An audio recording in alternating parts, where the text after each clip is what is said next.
He's seen thousands of different bird species that come to the Bora.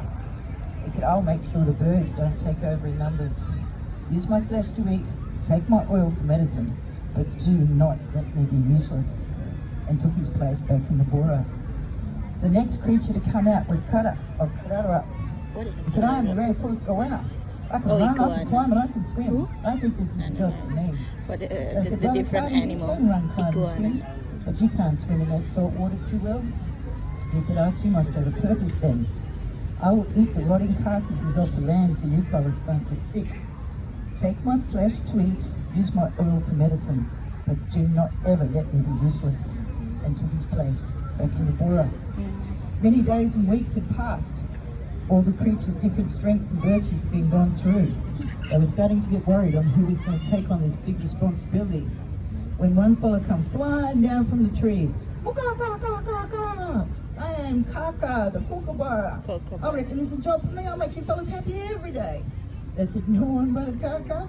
This is a very serious job, and no one can take you too seriously. And he said, well, I too must have a purpose. When you hear my call in the morning, it is to let day creatures know it's their time to walk the earth. When you hear my call at night, it is to let night creatures know it's their time to walk the earth.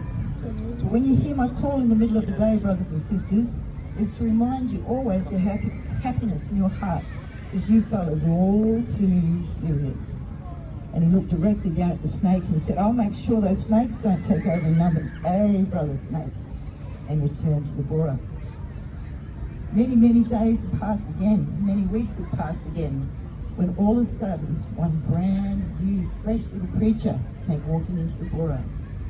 It was one of the most vulnerable creatures the other creatures had ever seen. Didn't have any fur, didn't have any feathers, and took its place. What is that? They all looked over and said, human, we choose you to be the custodian and the keeper of the air, the earth, and the water, so that all creatures and plants may survive.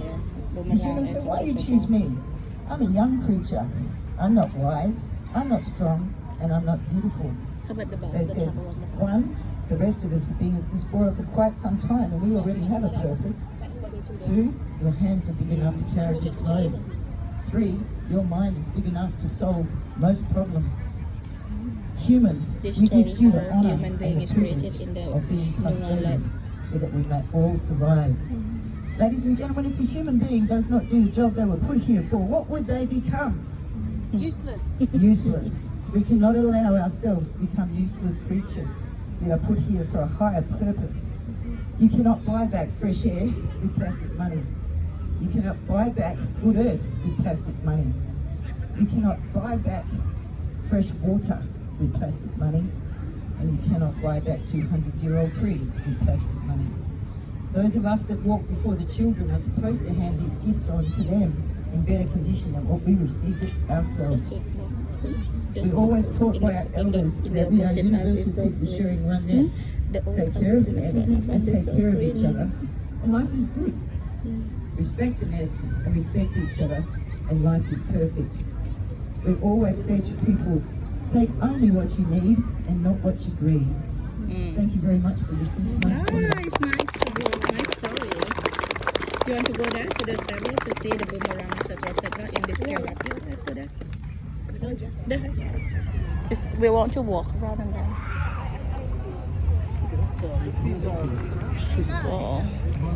So this is the fire stick tree that they mentioned, right?